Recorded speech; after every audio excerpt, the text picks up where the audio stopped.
নমস্কার। এই বাড়ির বর্ণনা কি অদ্ভুত সুন্দর। 5 খিলান 2 দালান। এটি রানী রাসমণির বাড়ির বর্ণনা, যে প্রাসাদোপম বাড়ি আজও দাঁড়িয়ে আছে একেবারে মধ্য কলকাতায়।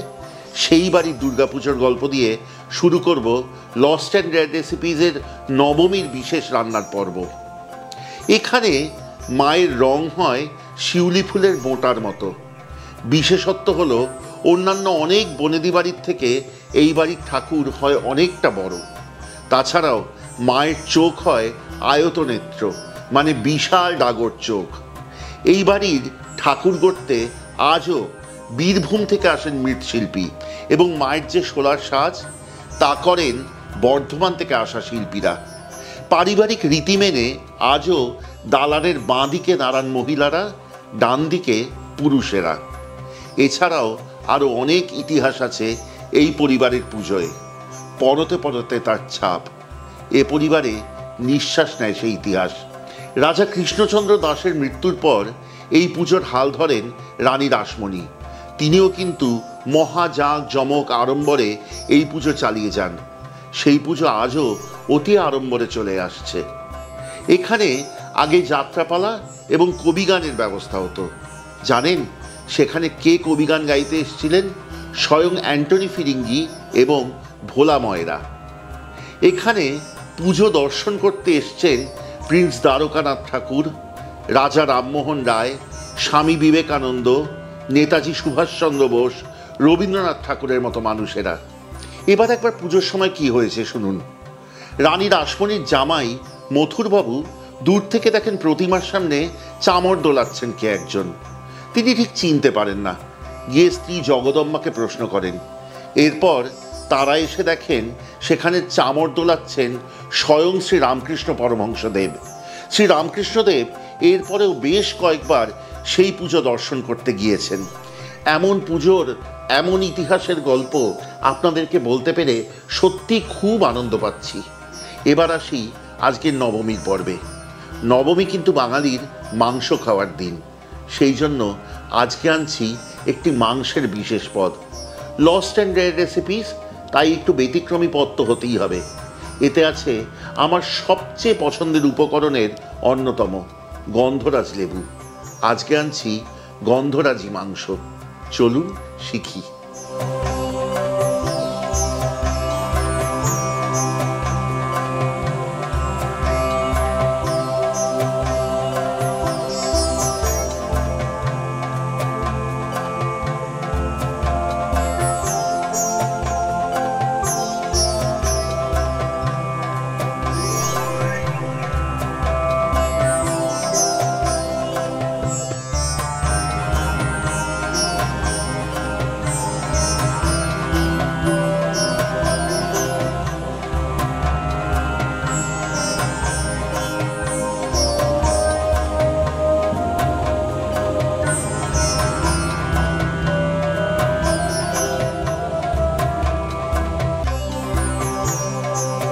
এই রান্নাটি কিন্তু জানেন অতি সহজ, একদম কোনো ঝামেলা নেই।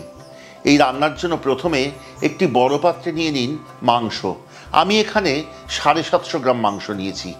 তাতে দিয়ে দিন 150 থেকে 200 গ্রাম দই, টক দই। এর সাথে দিন আদা বাটা এবং কাঁচা লঙ্কা বাটা।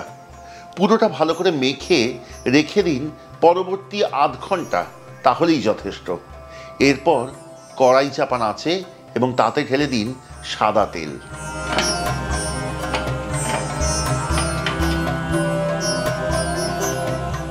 200 গ্রাম দইয়ের পর দেব 1.5 চা চামচ কাঁচা লঙ্কা বাটা এবং 1 চা চামচ আদা বাটা।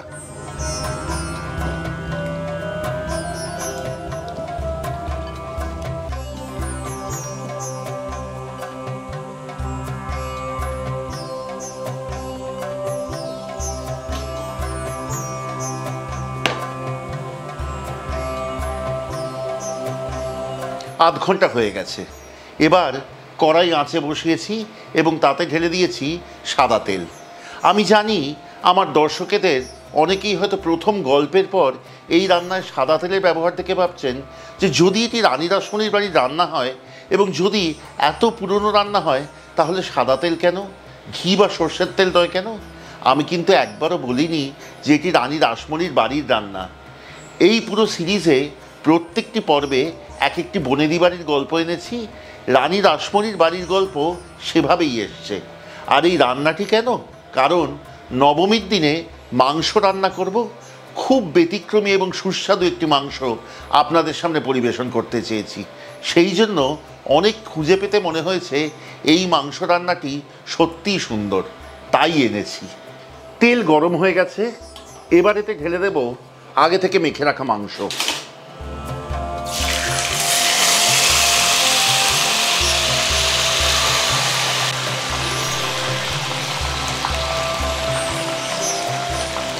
যে পাত্রে মাংস মেখে রেখেছিলেন সেই পাত্রে ঢেলে দিন 2 কাপ পরিমাণ জল। এইবার মাংস কষান পরবর্তী 15 থেকে 20 মিনিট।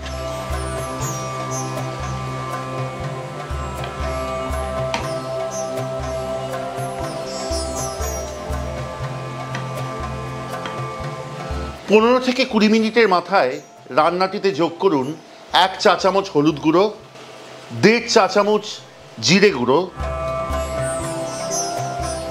গোটা চারেক চিড়ে রাখা কাঁচা লঙ্কা এবং স্বাদ অনুসারে নুন। এবার রান্নাটি কষান আবারও পরবর্তী 15 মিনিট।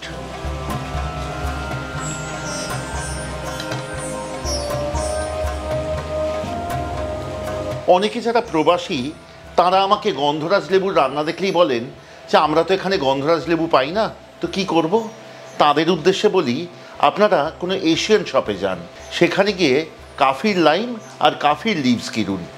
গন্ধরাজ লেবুর মতো আসবে না, তবে খুব কাছাকাছি আসবে স্বাদগন্ধ, কথা দিচ্ছি। কেমন লাগছে আজকের নবমীর দিনের বিশেষ পর্বটি আমাদেরকে দয়া করে কমেন্টে লিখে পাঠান। এবং এই রান্নাটি কিন্তু এই নবমীর দিন করেই ফেলুন নিজের বাড়িতে, দেখবেন সবাই খুব ভালোবেসে খাবে। যদি ভালো লাগে তাহলে কিন্তু শেয়ার করবেন অবশ্যই আত্মীয় বন্ধুদের সাথে, তাহলে এই রান্না কিন্তু ছড়িয়ে পড়বে আরও অনেক মানুষের মাঝে। আপনার প্রিয়জনেরাও এর স্বাদ থেকে বঞ্চিত হবে কেন, তাই না? যদি ভালো লাগে সাবস্ক্রাইব করুন, সঙ্গে থাকুন, খুব আনন্দ পাবো। যদি মনে করেন আমাদের চ্যানেলের সব রান্নার নোটিফিকেশন প্রথম পৌঁছবে আপনার কাছে, তাহলে বেল আইকনটি টিপে দিতে ভুলবেন না। আর হ্যাঁ, যদি আমাদের সাথে সংযোগ করতে চান তাহলে দয়া করে কমেন্টে লিখে পাঠান। এবং যদি চান সরাসরি ফোনে বা হোয়াটসঅ্যাপে যোগাযোগ করবেন, তাহলে আমাদের যোগাযোগের নম্বর হলো 6291834357। খাবার নেবার জন্য অথবা অন্য যে কোনো কারণে সরাসরি যোগাযোগ করতে পারেন। আরেকবার বলি নম্বরটি 6291834357। এইবার রান্নায় ফিরব। আরও 15 মিনিট কিন্তু হয়ে গেছে, মাংসে হালকা লালচে রং ধরতে শুরু করেছে। এইবার যাব পরবর্তী ধাপে। যে পাত্রে মাংস মাখা হয়েছিল সেই পাত্রে যে জল রেখেছিলেন সেই জলটুকু এবার ঢেলে দিন এই মাংসে। ভালো করে মিশিয়ে রান্নাটি ভালো করে ফুটে উঠতে দিন এবং তারপর ঢেলে দিন পুরো রান্নাটি একটি প্রেসার কুকারে।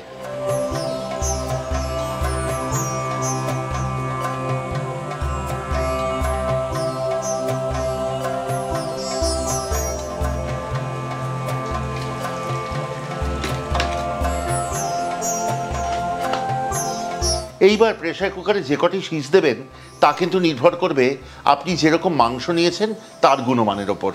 আমি এখানে দেব গোটা 6 শীষ। আপনি কিন্তু দেখে নেবেন একটুখানি কতক্ষণে মাংস বেশ ভালো মতো নরম হয়েছে। যখন মাংস 90 থেকে 95% হয়ে যাবে তখন বুঝবেন আপনি পরবর্তী ধাপে যাবেন।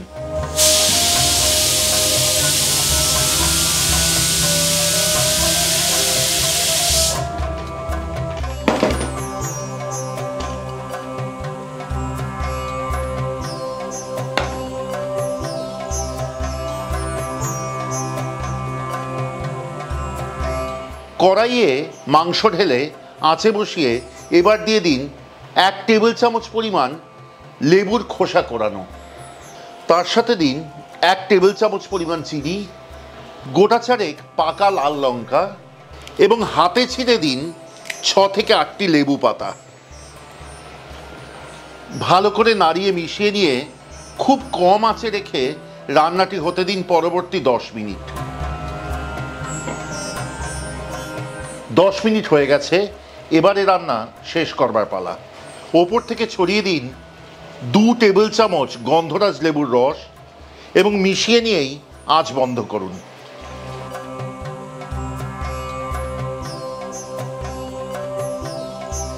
এই রান্না কিন্তু পরিবেশন করবেন গরম ভাতের সাথে।